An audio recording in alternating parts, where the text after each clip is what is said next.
বর্তমান খাবারের প্লেট হাতে স্রোত এসেছে সাবরিনা বেগমের রুমে। আশেপাশে কারো উপস্থিতি টের পেলেই ধ্যান ভাঙল ওনার। তাকিয়ে দেখলেন স্রোত এসেছে। মুখে হাসি টেনে উঠে গেলেন স্রোতের পাশে। স্রোত একটা কালো রঙের সোনালি পাড়ে সুন্দর শাড়ি পরেছে, হাতে স্বর্ণের দুটো বালা, ভেজা লম্বা চুলগুলো সব খুলে রাখা, হয়তো গোসল করে এসেছে এক্ষুনি। স্রোতের হাতে থাকা খাবারের প্লেট হাতে নিলেন সাবরিনা বেগম। বললেন, ওকে।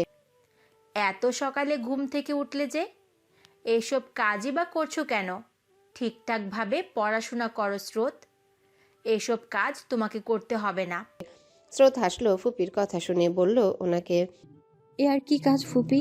এর থেকে বেশি কিছু করলেও তোমাদের ঋণ যে শোধ করতে পারবো না আমি।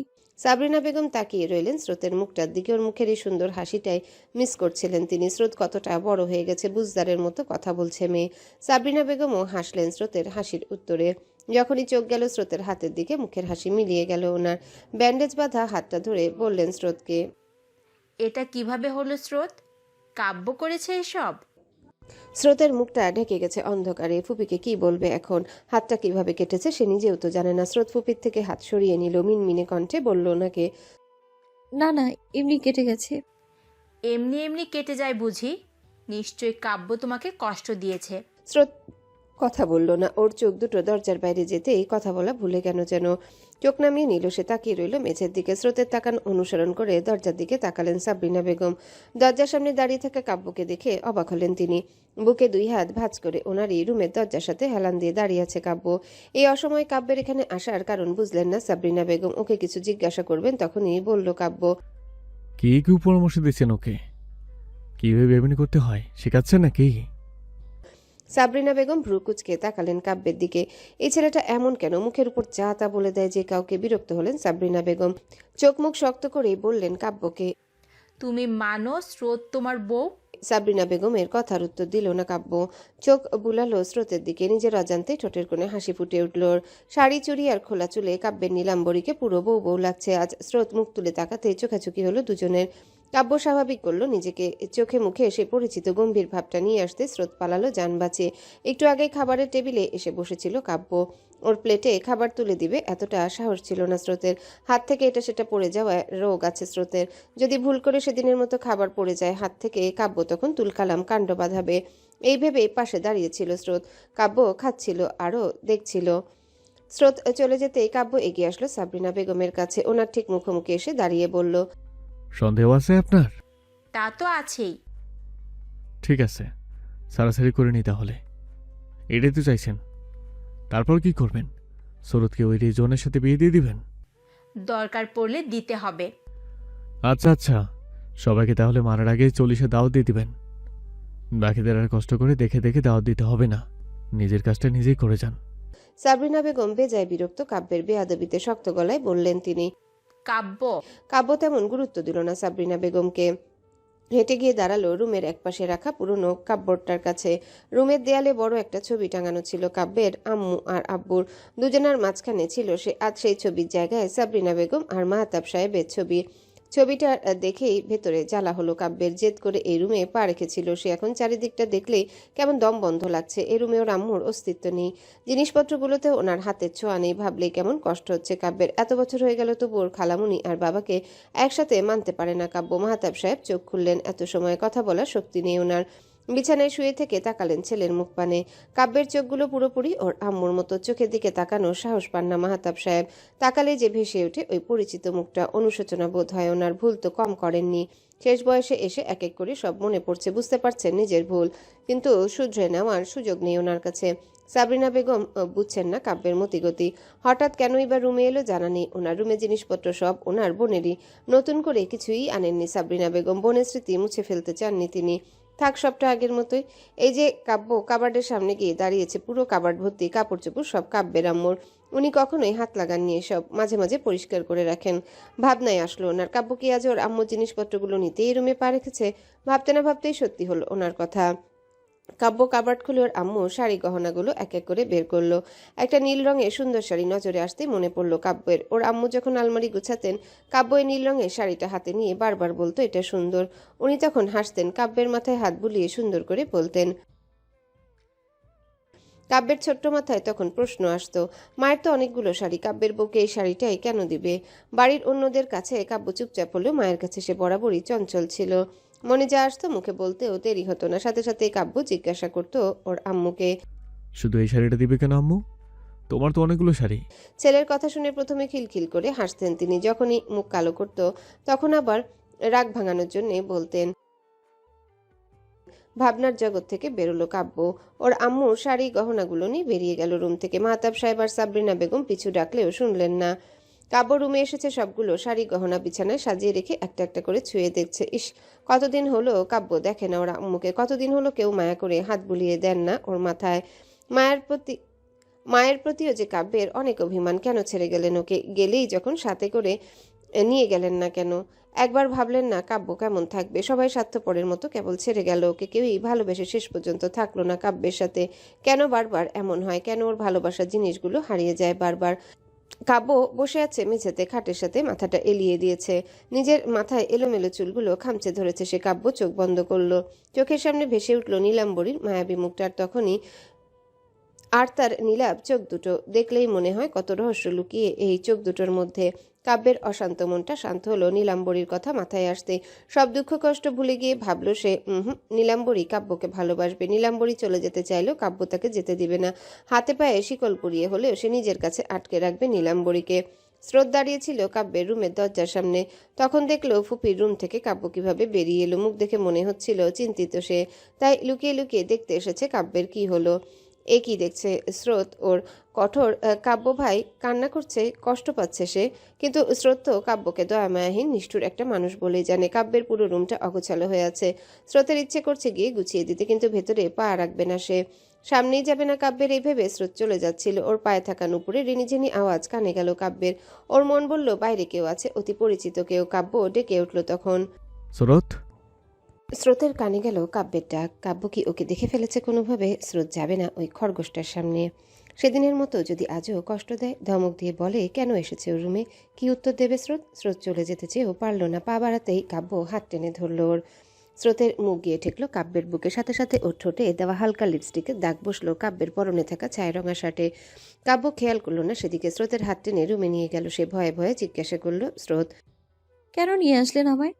কাব্য নিজেও জানে না স্রোতকে সে কেন নিয়ে এসেছে। কিছু একটা বলে তো কথা কাটাতে হবে, কিন্তু কি বলবে? সামনে থাকা ড্রেসিং টেবিলের আয়নায় স্রোতের পেছনের দিক স্পষ্ট দেখা যাচ্ছে কাব্যকেও। তখনই ও শার্টের বুকের দিকে লেগে থাকা লিপস্টিকের দাগটা চোখে পড়ল। ভালো করে খেয়াল করলে বুঝলো কাব্য এটা স্রোতের ঠোঁটের লিপস্টিকের দাগ। দুষ্টুমিতে ভরা হাসি ফুটে উঠল কাব্যের ঠোঁটের কোণে। শার্টের দাগটা দেখিয়ে বলল স্রোতকে। এই যে আমার শার্টটা নষ্ট করলি, ঠিক করে দে এক্ষুনি। স্রোত বিরক্ত হলো, তবে কিছুই বলল না কাব্যকে। আপাতত এই রুম থেকে বেরোতে হবে ওকে। পুরো রুমের এলোমেলো অবস্থা দেখলেই মাথা ঘুরছে ওর। মানুষ এতটা অগোছালো হয়? কিছুক্ষণ ওভাবে দাঁড়িয়ে রইল স্রোত। নিজের শাড়ির আঁচলটা পানিতে ভিজিয়ে আনলো সে। খোলা চুলগুলো একপাশে সরিয়ে নিল, মুছে দিল কাব্যের শার্টের দাগটা। কাব্যের উচ্চতার তুলনায় স্রোত অনেকটাই খাটো। কাব্য স্পষ্ট দেখছে স্রোতের ফর্সা পিঠ। কাব্য নিচু হয়েছে কিছুটা, ওর মুখটা স্রোতের ঘাড়ের কাছে। কাব্যের মুখের গরম শ্বাস আছড়ে পড়ছে স্রোতের ঘাড়ে। কাব্য ঠোঁট কামড়ে হাসছে আর ভাবছে স্রোত যেন প্রতিদিন এমন লিপস্টিক লাগায়, প্রতিদিন যেন ওদের দেখা হয়। অসাবধানতায় কাব্যের শার্টে দাগ লাগে আর এমন সুন্দর একটা মুহূর্ত হয়। কাব্য আর তার নীলাম্বরী একটু একটু কাছাকাছি আসলে মন্দ হবে না। কাব্যের মনে ভালোবাসা জেগেছে, রঙিন প্রজাপতি উড়াউড়ি করছে। কাব্যের মন তো কঠোর, সহজে ভালোবাসা জন্মায় না। তবে কি এত পরিবর্তন নীলাম্বরীর আগমনে? স্রোত যখনই বুঝলো কাব্যের দৃষ্টি ওর খোলামেলা ঘাড়ের দিকে, চুল দিয়ে ঢেকে নিল দ্রুত। অস্বস্তি হলো ওর। এটা সেটা বলে বেরিয়ে যেতে চাইল রুম থেকে। কাব্য গিয়ে পথ আটকালো স্রোতের। কিছু বুঝে ওঠার আগে কাব্য কোলে তুলে নিল ওকে। শুকনো ঢোক গিলল স্রোত। সরু দৃষ্টিতে কাব্যের মুখ পানে তাকিয়ে বলল সে। কোথায় নিয়ে যাচ্ছেন? হাটে নিয়ে যাচ্ছি, তোকে দিয়ে আমার কোনো কাজ হবে না, বিক্রি করে আসবো আজ। স্রোতের চোখ দুটো বড় বড় হয়ে খুলে আসার উপক্রম। কাব্য ভাই ওকে হাটে নিয়ে বেঁচে দিলেও সে অবাক হবে না। এই লোক তো কষায়। স্রোত ভয় পেয়ে বলল কাব্যকে। বিক্রি করবেন মানে? নামান আমায়, কোথায় যাব? কোথাও যাব না আমি। কাব্য মনে মনে হাসছে। ওর নীলাম্বরী এত বোকা কেন? কাব্যের প্রাণভ্রমরা যে তাকে সে বিক্রি করে দেবে, এই মেয়ে বুঝে না কেন কাব্য ওকে ভালোবাসে। স্রোতকে নীলাম্বরী নাম না দিয়ে বোকাবতী নাম দিলেই বোধহয় পারফেক্ট হতো। কথাটা ভেবেই হাসল কাব্য।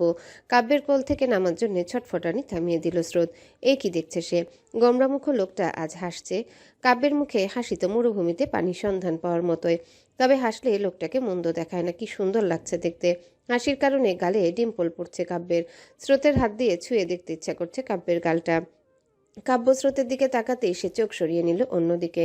তত সময় বাড়ি থেকে বেরিয়ে এসেছে স্রোত আর কাব্য। স্রোতকে গাড়িতে বসিয়ে কাব্য নিজে গিয়ে বসলো ড্রাইভিং সিটে। স্রোতের হুঁশ ফিরল তখন। কাব্য ভাই একটু আগে কি বলেছিল মাথায় আসলো। স্রোত কাঁদো কাঁদো মুখ করে বলল কাব্যকে। আমাকে গাড়ি থেকে নামিয়ে দিন, চিৎকার দেবো কিন্তু আমি। কাব্য চোখ মুখ কঠিন করে বলল স্রোতকে। চিৎকার দিবি কেন? আমি কামড়িয়েছি তোকে? স্রোত নাক উচালো। অন্যদিকে তাকিয়ে বলল কাব্যের কথার উত্তরে। ছি। সুন্দর আবহাওয়ায় নদীর পাড় দিয়ে হেঁটে যাচ্ছে দোয়েল। পরনে সাদা রঙের থ্রি পিস আর কাঁধে একটা ব্যাগ। চুলগুলো সব আটকে নিয়েছে একটা ক্লিপ দিয়ে। সবটুকু মনোযোগ দিয়ে তাকিয়ে আছে ফোনের স্ক্রিনের দিকে। আচমকা এক বেসুরা গানের গলা কানে আসলো দোয়েলের। ওর হাঁটার সাথে তাল মিলিয়ে হাঁটছে কেউ, গান গাইছে আপন মনে। তুই দেখবি ঠিকই জিতে নেব একদিন তোকে, চেয়ে দেখবি আমি সোনা হব তোর লোকে। আর নিতে পারছে না দোয়েল। যে কোনোভাবেই এই ভাঙা রেডিও থামাতে হবে ওকে। এই বেসুরো গলার গান শুনে আশেপাশের কাকপক্ষীটিও যে উড়ে গেছে নিশ্চিত সে। দোয়েল ফোনটা ব্যাগে রেখে লোকটার সামনে গিয়ে দাঁড়ালো। হাত দুটো জোর করে বলল ওনাকে। দোহাই লাগে ভাই, থামেন আপনি। আমার কানে ঝালাফালা অবস্থা হয়েছে আপনার সুরেলা গানের গলা শুনে। দোয়েলের সামনে দাঁড়িয়ে থাকা রাহুল হাসলো ওর কথায়। বলল দোয়েলকে। তোমার ভালো লেগেছে পাখি? আর একটু গাই। আমার অনেক প্রতিভা জানো তো, কাউকে দেখানোর সুযোগ পাই না। একবার যখন সুযোগ পেয়েছি, এই সুযোগ আমি হাতছাড়া করব না। কাজে লাগিয়েই ছাড়বো ইনশাল্লাহ। দোয়েল কি বলবে বুঝলো না। আর যাই হোক, এ ভাঙা গলায় সে গান শুনতে চায় না। এমনিতে কানের বেহাল অবস্থা হয়েছে এত সময়। দোয়েল রাহুলের মতোই একটা ক্যাবলা মার্কা হাসি দিয়ে বলল। না না, আজ থাক, অন্যদিন শুনবো। আজ তাহলে কফি খাই, বিলটা না হয় তুমিই দিও। দোয়েল তাকিয়ে রইল রাহুলের দিকে। রাহুলের মনে হলো দোয়েলকে পেটুক ভাবছে মনে মনে। এমন ভাবে তাকিয়ে আছে মনে হচ্ছে চোখ দিয়ে গিলে খাবে বেচারাকে। কি আর করার, মিষ্টি হেসে বলল রাহুল। পাখির হাতের রান্না না খাওয়া পর্যন্ত এই রাহুল পেটুকুই থাকবে। এভাবে তাকিয়ে লাভ নেই, চলো কফি খাই। দোয়েল পাত্তা দিল না রাহুলের কথায়। সে চলে যাচ্ছিল, পিছু নিল রাহুলও। দোয়েলকে দেখার পর থেকে সারাক্ষণ ওকে ফলো করে যায় রাহুল। ওর একমাত্র কাজ হয়ে দাঁড়িয়েছে দোয়েলের খেয়াল রাখা। দোয়েল বিষয়টা লক্ষ্য করলেও কিছু বলে না। রাহুল তো চলেই যাবে 2 দিন পর। এখন যা ইচ্ছে করে নিক, দোয়েল তাকে পাত্তা দেবে না। স্রোতকে নিজের ফ্ল্যাটে নিয়ে এসেছে কাব্য। ওরা আসতে দুজন মধ্যবয়স্ক ভদ্রমহিলা ছুটে এলেন ওদের কাছে। ওনাদের হাবভাব দেখে মনে হলো জানতেন আগে থেকে স্রোত কাব্য এখানে আসবে। কাব্য ছেড়ে দিল স্রোতের হাত। কেমন অচেনা মানুষদের মতো ভাব দেখিয়ে চলে গেল সিঁড়ি বেয়ে। স্রোতের মন খারাপ হলো। মাথায় কত কি আসছে ওর।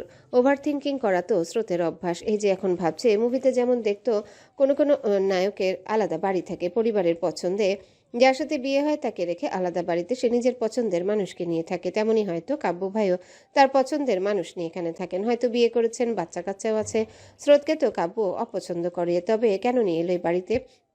পরক্ষণে আবার নিজেকে বকা দিল স্রোত। বিড়বিড় করে বলল। ধুর, কি সব ভাবছি আমি। সিনেমার বাস্তব কি এক হলো নাকি? স্রোতের সামনে দাঁড়িয়ে থাকা 2 ভদ্রমহিলা চোখ চাওয়াচাই করলেন নিজেদের মধ্যে। পরে আবার স্রোতের দিকে তাকিয়ে মিষ্টি হেসে বললেন। একা একা কি কথা বলছো বৌমা? আমাদের সাথে এসো। সাহেবের কথা মতো তোমার জন্য অনেক খাবার বানিয়েছি। মুখে তুলবে তো আমাদের হাতের রান্না? ভদ্রমহিলার কথা শেষ হতেই মিষ্টি করে হাসলো স্রোত। বলল ওনাদের। মুখে তুলবো না কেন খালা? আমি তো আপনাদের মতোই। হেসে উঠলেন দুজনেই। ওনারা জানতেন স্রোতের উত্তর এমনই হবে। কাব্যের মুখে যে ওনারা শুনেছেন স্রোতের কথা। দুজনের মধ্যে একজন চলে গেলেন। তখন অন্যজনের সাথে বেশ কিছুক্ষণ কথা হলো স্রোতের। উনি বললেন স্রোত যেন ওনাকে মিনু খালা বলেই ডাকে। কাব্য নাকি একই নামে ডাকে। স্রোত মুচকি হেসে সম্মতি জানালো ওনার কথায়। স্রোতকে ভালো করে পরখ করে বললেন তিনি। তুমি তো পরীদের মতো মা। একবার ছুঁয়ে দেখবো তোমার হাত? রাগ করবে না তো? স্রোত হাসলো। নিজেই ওনার হাতটা ধরে নিল। ভদ্রমহিলার মুখটা মায়াবী। গায়ের রং কালো হলেও আলাদা একটা মায়া কাজ করে ওনার মুখে। মায়ের বয়সী সবার মধ্যেই কেমন মামা গন্ধ পায় স্রোত। এই যে এখন মিনু খালাকেও নিজের মায়ের জায়গায় বসিয়ে দিয়েছে সে। রাহুলের পরে কাব্যের কাছের বন্ধু হচ্ছে স্নিগ্ধ আলিয়া। আরেকজন আছে ইথিকা। সে ছাড়া বাকিরা কাব্যের সাথেই আছে। তবে আজ হুট করে কোথা থেকে উদয় হয়েছে সে? কাব্য মাত্রই ওয়াশরুম থেকে বেরিয়েছে, আয়নার সামনে দাঁড়িয়ে ভিজে চুলগুলো তোয়ালে দিয়ে মুছে নিচ্ছিল। আচমকাই কেউ একজন জড়িয়ে ধরল কাব্যকে। চোখে মুখের ভাবভঙ্গি মুহূর্তেই পরিবর্তন হলো কাব্যের। স্রোত তো এমন করবে না কখনোই, ওর ছোঁয়া কাব্য চিনে। 100 মাইল দূরে থেকেও কাব্য বুঝে সে স্রোত। কাব্য দ্রুত ঘুরে তাকালো, সামনে কে দাঁড়িয়ে আছে না দেখে ধাক্কা দিয়ে সরিয়ে দিল তাকে। আকস্মিক আক্রমণে কিছুটা পিছিয়ে গেল মেয়েটা, কোনো কিছুর সাথে হাত লেগে ব্যথা পেল সে। কাব্য খেয়াল করলো না সেদিকে, ধমকের স্বরে বলল মেয়েটাকে। How dare you! আমার রুমে ঢোকার পারমিশন কে দিয়েছে তোকে?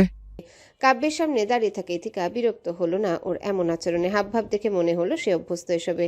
সত্যি ইথিকা অভ্যস্ত কাব্যের রাগী রূপটার সাথে। কতবার কাব্যকে বাসা থেকে বের করে দিয়েছে, বিরক্ত হয়ে কখনো আবার গালে চড় বসাতে চেয়েছে। ইথিকা জানে কাব্য উগ্র রাগী, কিন্তু কাব্যের স্বভাবই তো এমন, তাই ইথিকা রাগ করে না। এই যে এখন কাব্য এতটা রেগে কথা বলল, তার উত্তরে মিষ্টি হেসে বলল ইথিকা। সাহস লাগে? তোর রুম মানেই তো আমার রুম। আমি এখানে আসবো না তো কে আসবে? ইথিকা, থাপ্পড় খাবি কিন্তু, যা এখান থেকে। ইথিকা হাসলো, এগিয়ে এলো কাব্যের কাছে, ওর সামনে দাঁড়িয়ে বলল। তুই রাগলে কত সুন্দর দেখে জানিস? ইথিকার এমন গায়ে পড়া আচরণে বরাবরই বিরক্ত হয় কাব্য। এত অপমানের পরেও এই মেয়ে বারবার ওর কাছে আসে কেন বুঝে পায় না সে। কাব্য সত্যিই হাত উঁচিয়েছিল ইথিকার গালে থাপ্পড় মারবে বলে, তখনই ইথিকা খপ করে ধরে নেয় ওর হাত। কাব্য এবার রেগে কিছু বলতে যাবে, তখনই চোখ গেল দরজার সামনে। স্রোত দাঁড়িয়ে আছে ওখানে, চোখে মুখে রাগ স্পষ্ট, নাকের ডগা লাল হয়ে আছে মেয়ের। যে কেউ দেখলেই বুঝে যাবে স্রোত প্রচণ্ড রেগে আছে কোনো কারণে। কাব্যের চোখের সাথে চোখ মিলতে চলে যাচ্ছিল স্রোত। ডাকলো কাব্য। স্রোত! থেমে গেল স্রোতের পা জোড়া। এই চেনা পরিচিত পুরুষালী কণ্ঠস্বর কানে আসলে কেমন বশীভূত মন্ত্রের ন্যায় তার আদেশ মানতে বাধ্য হয় সে। কেন এমন হয় স্রোত নিজেও জানে না। এই যে কাব্য ওকে ডাকলো, চাইলেও কোনোভাবে উপেক্ষা করতে পারছে না স্রোত, অথচ অন্য কেউ ডাকলে নির্দ্বিধায় সে চলে যেতে পারত। স্রোত তাকালো কাব্যের মুখ পানে, কাব্যের তাকানো অনুসরণ করে তাকালো ইথিকাও। স্রোতের চোখের দিকে তাকাতেই থমকালো সে, এগিয়ে যেতে চেয়েও গেল না। কাব্য বারণ করলেও ইথিকা ওর রুমে গিয়ে সবকিছুই নেড়েচেড়ে দেখতো, চোখ বুলাতো পুরো রুমে, কখনো কখনো আবার অগোছালো রুম গুছিয়ে দিত। একদিন কাব্যের স্টাডি রুমে কতগুলো হাতে আঁকা স্কেচ দেখেছিল ইথিকা, কারণ নীল চোখ ছাড়া কিছুই দৃশ্যমান ছিল না ছবিতে। প্রত্যেকটা ছবির নিচে সুন্দর করে নীলাম্বরী নামটা লেখা। ইথিকা জানতো না এই নীলাম্বরীকে, তবে বুঝে নিয়েছিল কাব্য তার পছন্দের কারোরই ছবি এঁকেছে এত যত্ন করে। স্রোতকে সামনে থেকে দেখে বারবার ইথিকার মনে হচ্ছে ছবির মেয়েটা চোখ হুবহুর সামনে দাঁড়িয়ে থাকা স্রোতের মতো। তবে কি কাব্যের নীলাম্বরী এই মেয়ে? কাব্যের কণ্ঠস্বর কানে আসায় ভাবনায় ছেদ পড়ল ইথিকার। কাব্য স্রোতকে ডেকে বলল। কফি নিয়ে আয়। সাথে সাথে উত্তর দিল স্রোত। পারবো না। কাব্য মনে মনে হাসছে। স্রোত বুঝি জেলাস হলো, তার মানে স্রোতও পছন্দ করে কাব্যকে, একটু হলেও করে, নইলে ওর পাশে অন্য কাউকে দেখে এমন রাগ করে সে। কাব্য এগিয়ে গেল স্রোতের কাছে। স্রোত পালাতে চাইলে ওর হাত চেপে ধরল কাব্য, চোখ মুখ কঠিন করে বলল। পারবি না মানে? পারতে হবে। স্রোত আগের তুলনায় চোখ মুখ আরো কঠিন করে তিক্ত গলায় বলল। পারবো না মানে পারবো না, হুকুম করবেন না আমায়, আমি আপনার চাকর নই। কাব্য অবাক হচ্ছে স্রোতের কথা, এই মেয়ে এভাবে ঝাড়ি মেরে কথা বলছে ওর সাথে, অথচ কিছুক্ষণ আগেও এমন ছিল। কাব্যকে দেখলেই ভয় পালাতো সে। স্রোত এক ঝটকায় নিজের হাত ছাড়িয়ে নিল কাব্যর থেকে, এই বাড়ি থেকে চলে যাবে বলেই পা বাড়ালো সে। তখনই কানে এলো ইথিকার কথা। এই মেয়েটা কে রে কাব্য? তোর বাসায় সার্ভেন্ট বুঝি? স্রোত অপেক্ষা করলো কাব্যের উত্তরের। 1 মিনিট, 2 মিনিট, 3 মিনিট করে 4-5 মিনিট হয়ে গেল, কোনো উত্তরই দিল না কাব্য। অভিমান হলো স্রোতের। কাব্য কেন বলল না স্রোত ওর বিয়ে করাবো, নাকি তাকে বউ বললে সম্মান যাবে কাব্যের? হয়তো এমনটাই। এই মেয়েটার সাথেই বা কাব্যের কি সম্পর্ক যে কাব্য স্রোতকে নিজের রুমে পা রাখতে দেয় না? তার রুমের বাইরে একটা মেয়ে দাঁড়িয়ে আছে, তাও এতটা কাছাকাছি। মনের মধ্যে জমে রাগ অভিমান নিয়ে দৌড়ে নিচে চলে গেল স্রোত। সে আর 1 মিনিটও থাকবে না এখানে, বিরক্তিকর লাগছে সবকিছু। স্রোত চলে যাচ্ছে দেখে কাব্য পিছু নিতে চাইল ওর। আগের মতো ইথিকা এসে পথ আটকালো কাব্যের। প্রচণ্ড রাগে চোখ দুটো লাল বর্ণ ধারণ করলো কাব্যের। প্রথমে নিজের মাথা চুলি খামচে ধরলো, পরে আবার এদিক সেদিক খুঁজে একটা শক্তপোক্ত ফুলদানি হাতে নিল। ইথিকাকে জানে মেরে ফেলতে ইচ্ছা করছে ওর, মনের আশা রাখবে কেন? এই ভেবেই কাব্য তার হাতে থাকা ফুলদানি নিয়ে ইথিকার মাথায় আঘাত করতে চাইল। 2 হাত দিয়ে মুখ ঢেকে চিৎকার দিয়ে উঠল ইথিকা। রাহুল ছুটে এসে হাত ধরে আটকালো কাব্যকে, ভয়ে ভয়ে বলল। কি করছিস ভাই? পাগল হয়েছিস তুই? ও ইথিকা আমার বন্ধু হয়। কিসের বন্ধু? ওর জন্য আমার নীলাম্বরী চলে গেল, হয়তো আমাকে ভুল বুঝলো। ওর চোখ দিয়ে যদি এক ফোঁটা পানি পড়ে, ইদিকা, আমি তোকে মেরে ফেলবো। কথাটা বলেই হাতের ফুলদানিটা দেয়ালে ছুঁড়ে মারল কাব্য। ইথিকার মনে প্রশ্ন জাগলো, মেয়েটাকে কেনই বা কাব্য ওর জন্য এমন করছে? ইথিকা নিজেকে স্বাভাবিক করে বলল কাব্যকে। ওই মেয়েটা কে? ওই মেয়ের জন্য তুই আমার সাথে এইভাবে কথা বলছিস? অথচ আমি শুধু তোর জন্যই শুতে এসেছি। এত দূর। ইথিকার কথায় মেজাজ খারাপ হলো কাব্যের। রাহুলদেরকে আচ্ছা মতো ধোলাই দিতে ইচ্ছা করলো। ওদের কথা শুনেই হয়তো ইথিকা এসেছে এখানে। কাব্য রেগে মেগে বলল সবার উদ্দেশ্যে, তোকে আসতে বলেছিলাম আমি, বেরিয়ে যা এক্ষুনি। তোরা যা আমার বাসা থেকে, এক্ষুনি যা, আমার সামনে আসবি না কেউ। ইথিকার রাগ হচ্ছে। ওই মেয়েটা এত গুরুত্বপূর্ণ কাব্যের কাছে, কিভাবে বেরিয়ে যেতে বলছে সবাইকে। কাব্য রাগী, তবে কখনোই তো এতটা খারাপ ব্যবহার করে না বাকিদের সাথে। আবারও প্রশ্ন করলো ইথিকা, ওই মেয়েটা কে? ওর জন্য তুই এমন করছিস কেন? আমার দিক থেকে ওই মেয়েটা তোর কাছে বেশি ইম্পর্টেন্ট হলো? হ্যাঁ, ও আমার কাছে ইম্পর্ট্যান্ট, সবার থেকে একটু বেশি ইম্পর্ট্যান্ট। কাব্য চিৎকার দিয়ে বলল কথাটা। বাকিরা ভয় পেলেও ইথিকা স্বাভাবিক রইল। ওই মেয়েটার সাথে কাব্যের সম্পর্ক কি জানতে হবে ওকে। যে কাব্য তার কাছাকাছি কোনো মেয়েকে আসতে দেয় না, সেই একটা মেয়ের জন্য 18 বছর বয়সী ছেলেদের মতো এমন পাগলামি করছে। বিষয়টা যে ভালো লাগছে না ইথিকার। কাব্য চলে যেতে চাইলেই বলল ইথিকা। Who is she? ঘাড় ঘুরিয়ে তাকালো কাব্য। চোখ বন্ধ করে নীলাম্বরীর কথা ভাবল সে। চোখে মুখে সেই গম্ভীর ভাব বজায় রেখেই বলল Ithika, she is my wife, my whole world, my happiness. Got it? কয়েক পা পিছিয়ে গেল ইথিকা। এ কি শুনছে সে? স্রোত মেয়েটার কাব্যের বউ মানে? কাব্য ম্যারিড কবে হলো? এসব বিষয়টা সত্যি না মিথ্যা জানে না ইথিকা, তবে মিথ্যা হলে অন্য কারোর প্রতি কাব্যর এমন টান দেখে ইথিকার খারাপ লাগছে। এ বাড়িতে থাকলে দম আটকে মরে যাবে সে। কাব্য বাসা থেকে বেরোনোর আগেই বেরিয়ে গেল ইথিকা। রাহুল সবটাই দেখলো, কি বলবে বুঝলো না সে। কাব্য বাসা থেকে বেরোনোর জানতো ইথিকা আসলেই এমন একটা ঝামেলা হবে। বাকি দুইজন বড় বড় চোখ করে একবার তাকাচ্ছে কাব্যের যাওয়ার দিকে, তো আরেকবার তাকাচ্ছে ইথিকার যাওয়ার পানে। এই ছেলে যে আপাদমস্তক পাগল আর পাষাণ ভালো করে জানে স্নিগ্ধ, লিয়া আর রাহুল। তবে এই ইথিকাকে শত চেষ্টা করেও বুঝাতে পারে না ওরা। এই যে এত কাণ্ড হলো, সেই বেহায়ার মতোই আবার কাছে ঘেঁষবে কাব্যের। নিঃসন্দেহে বলতে পারে ওর বন্ধুরা এই মেয়ে 100% বেহায়া ম্যাটেরিয়াল। কাব্য রুমে গিয়ে নিজের কাপড় চোপড় চেঞ্জ করে বেরিয়ে গেল স্রোতকে খুঁজতে। খাবার টেবিলে বসে আছেন বাড়ির সবাই। দীপ্তর প্লেটে মাছের মাথাটা দিতে যাচ্ছিল দোয়েল। তখনই দুহাত উঁচিয়ে মানা করে বলল দীপ্ত, না না, আমি ব্যাং খাবো না, তুমিই খাও। দোয়েল চোখ দুটো বড় বড় করে তাকিয়ে আছে দীপ্তর দিকে। অন্য হাতে ভাত লেগে আছে ওর, নইলে খাবার সময় এমন কথা বলে ছোটখাটো একটা থাপ্পড় দিত দীপ্তর গালে। ছোট্ট কোয়েল ভাইয়ের দিকে তাকিয়েছিল ড্যাব ড্যাব করে। ওর মাথায় ঘুরতে থাকা প্রশ্নটা করেই ফেললো অবশেষে। তুমি তো কিছুই চিনো না ভাইয়া, এটা তো মাছের মাথা, ব্যাঙ আসলো কোথা থেকে? আরে পিচ্ছি তুই কি জানিস মাছ ব্যাং খায়, দোয়েল আপু মাছ খায়, তার মানে দোয়েল আপু ব্যাং খায়। দীপ্ত এসব পচা খাবার খায় না, এগুলো দোয়েল আপুর খাবার, সেই খাক। দীপ্তরাম্মু দাঁড়িয়েছিলেন ছেলে মেয়ের পাশে। দোয়েল ওনাকে বলল, চাচি, রান্নাঘর থেকে খুন্তিটা নিয়ে আসো তো, আজ দীপ্তের দার্শনিক গিরে ছাড়াবো আমি। হেসে উঠলেন দীপ্তরাম্মু আর কোয়েল। দীপ্ত চোখে চশমাটা ঠিক করে খাবারের প্লেট হাতে নিয়ে দৌড়ে পালালো নিজের রুমে। ফোনের স্ক্রিনের দিকে চোখ রেখে হেঁটে যাচ্ছে ধ্রুব। মাত্রই ভার্সিটি থেকে বেরোলো সে। পাশে মেডিকেল কলেজ, তাহিয়া ওখানে পড়াশোনা করে। ধ্রুবর কথাটা মাথায় আসতে দাঁড়িয়ে পড়ল। গেটের দিকে চোখ বুলালো সে। হয়তো তাহিয়ার খোঁজ করছে মনে মনে। ওদের দুজনের চিন্তাভাবনা পছন্দ সবই আলাদা, পড়াশোনাও আলাদা আলাদা, স্কুল কলেজ থেকে। তবুও কিভাবে যেন বন্ধুত্ব হয়ে গেছে দুজনের মধ্যে। বন্ধুত্বটা প্রথম হয়েছিল তাহিয়ার দিক থেকে। ধ্রুব একদিন বিপদে পড়েছিল, বাইক অ্যাক্সিডেন্ট করে একা রাস্তায় পড়েছিল রক্তাক্ত অবস্থায়। পাশাপাশি দিয়ে গাড়ি চলাচল করছিল। দু একজন মানুষের যাতায়াত ছিল, দেখেও কেউ সাহায্য করেনি ওকে। ওই বৃষ্টি বাদলার দিনে তাহিয়া মেয়েটা ছুটে এসেছিল কোথা থেকে। ধ্রুবকে নিজের বাড়িতে নিয়ে গিয়েছিল সে। তাহিয়ার আব্বু ওই গ্রামে ডাক্তার ছিলেন। বাসায় নিয়ে গেলে ট্রিটমেন্ট করে সারিয়ে তুলেছিলেন ধ্রুবকে। ধ্রুবের আজও মনে আছে সেদিনের কথা। কিছুক্ষণ অপেক্ষা করে ধ্রুব যখনই পা বাড়ালো, কেউ দৌড়ে এসে ওর ডান পাশে দাঁড়ালো। হাঁটলো ধ্রুবর হাঁটার সঙ্গে তাল মিলিয়ে। ধ্রুব হয়তো বুঝলো ওর পাশাপাশি কে হাঁটছে, তবুও তাকালো না সে। এমনভাবে ফোনের স্ক্রিনের দিকে তাকিয়েছে, মনে হচ্ছে এই মুহূর্তে ফোন ঘাটাঘাটি করাই তার প্রধান কাজ। তাহিয়া বিরক্ত ধ্রুবের কাজে। ওর হাতে থাকা ফোনটা কেড়ে নিয়ে বলল, এই মনোযোগটুকু আমার দিকে দিলেও তো পারিস। তাকিয়ে দেখ, আমি শাড়ি পরেছি, কেমন লাগছে আমাকে?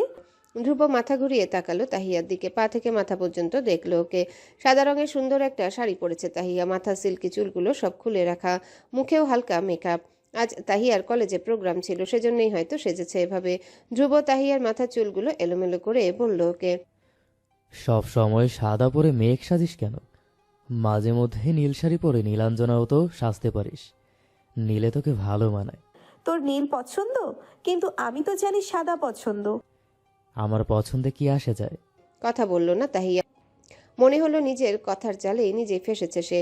কথা কাটাতে বলল ধ্রুবকে, আচ্ছা ধ্রুব, তোর কেমন মেয়ে পছন্দ? হাঁটা থামালো ধ্রুব, চোখ বুলালো চারিপাশে। আজ প্রকৃতি শান্ত, চারিদিকের পরিবেশও সুন্দর, তেমন রোদ নেই আবার ঠান্ডাও নেই। পাখি আর প্রজাপতি উড়াউড়ি করছে। আশেপাশে থাকা ফুল গাছগুলোতে রং বেরঙের ফুল ফুটেছে, বাতাসে মিশে গেছে শিমুল পলাশের গন্ধ। সময়টা তো এমন, বসন্তের আগমনে চারিদিকে যেন সতেজ হয়ে উঠেছে। এই মন ভালো করার মতো পরিবেশে ধ্রুব মন খারাপ করে থাকতে পারল না। তাহিয়া একই প্রশ্ন আবারও করলো, চোখ বন্ধ করে কার কথা যেন ভাবলো ধ্রুব। মুচকি হেসে বলল তাহিয়াকে। বউ খুঁজে দিবি? হ্যাঁ দিব, তুই আগে বল কেমন মেয়ে পছন্দ। ধ্রুবর তো পছন্দ স্রোতের মতো নরম মনের মেয়ে। ওর বৈশিষ্ট্যগুলোই বলল তাহিয়াকে। ফুলের মতো স্নিগ্ধ আর পবিত্র, যে মন ভোলানো হাসির অধিকারী, আর লম্বা কালো কেশগুচ্ছ থাকবে যার, যার সাথে মিশে যাওয়ার আলাদা একটা গুণ থাকবে তার মধ্যে। আরো অনেক কিছুই বলল ধ্রুব। তাহিয়া শুনলো সবটা। একটু আগে মুখে থাকা খুশি খুশি ভাবটা এখন আর নেই। কি যেন ভেবে মন খারাপ হলো। ধ্রুবর দেওয়া বর্ণনার সাথে একজনেরই মিল পাচ্ছে তাহিয়া, সে হলো স্রোত। তবে কি ধ্রুব কোনোভাবে স্রোতকে পছন্দ করে? জিজ্ঞাসা করবে একবার। নিজের ভাবনা সত্যি কিনা জানতে এই প্রশ্ন করলো তাহিয়া। সে নিশ্চয়ই কোনো উপন্যাস প্রেমী অষ্টাদশী, তার চোখের মনি নীল হবে, তাই না? কথায় কথায় বলে ফেলল ধ্রুব। হুম। তাহিয়া মুখটা ঢেকে গেল ঘোর অন্ধকারে। কিছুক্ষণ আগে ধ্রুবর প্রশংসায় যতটা উৎফুল্ল হয়েছিল ওর মন, ততটাই খারাপ হলো এখন ধ্রুবর মনে অন্য কারো বসবাস শুনে। তাহিয়ার যে কষ্ট হচ্ছে ধ্রুবকে এসে ভালোবাসে, ওদের দেখা হয় সেই প্রথম দিন থেকে। আপাতত তাহিয়াকে যেতে হবে এখান থেকে, চোখের আড়াল হতে হবে ধ্রুবের। এটা সেটা কত বাহানা দেখিয়ে চলে গেল তাহিয়া। ধ্রুব অবাক চোখে তাকিয়ে রইল যাওয়ার পানে। মনে হচ্ছে মেয়েটা কিছু আড়াল করার জন্যই পালালো ওর থেকে। কাব্য স্রোতকে খুঁজতে খুঁজতে পেয়েও গেল, কিন্তু যে অবস্থায় পেল তার জন্য হয়তো প্রস্তুত ছিল না সে। স্রোতের হাত ধরে ওকে মাটি থেকে টেনে তুলছে রেজওয়ান। তারপর থেকে সামনাসামনি দাঁড়িয়ে কথা বলছে দুজনে। প্রায় মিনিট 5 হলো কাব্য গাড়িতে বসে দেখে যাচ্ছে এই দৃশ্য। আশেপাশের লোকজনের অভাব নেই। সবার সামনে ঝামেলা করতে চাইলো না কাব্য, অপেক্ষা করলো রেজওয়ানের চলে যাওয়ার। কিন্তু এত সময় ধরে কি এত কথা বলছে ওরা? কাব্যের ধৈর্যের বাঁধ ভাঙলো, আর সহ্য হচ্ছে না ওর। মাথাটা এমনিতেই খারাপ হয়ে আছে, নির্ঘাত মাথার তার ছিঁড়েছে, সমস্ত সিস্টেম এলোমেলো হয়ে গেছে। রেজওয়ান স্রোতের হাত ধরলো কেন? স্রোতই বা কেন ওর হাত ধরে উঠলো? রেজওয়ানের হাত অকেজো করে দিতে পারলেই শান্তি পাবে কাব্য, সাথে স্রোতকে বুঝাবে ওর থেকে পালিয়ে আসার শাস্তি। কাব্যের ভাবনাগুলো সত্যি না হওয়া পর্যন্ত মাথার তারটা কোনোভাবেই জোড়া লাগবে না।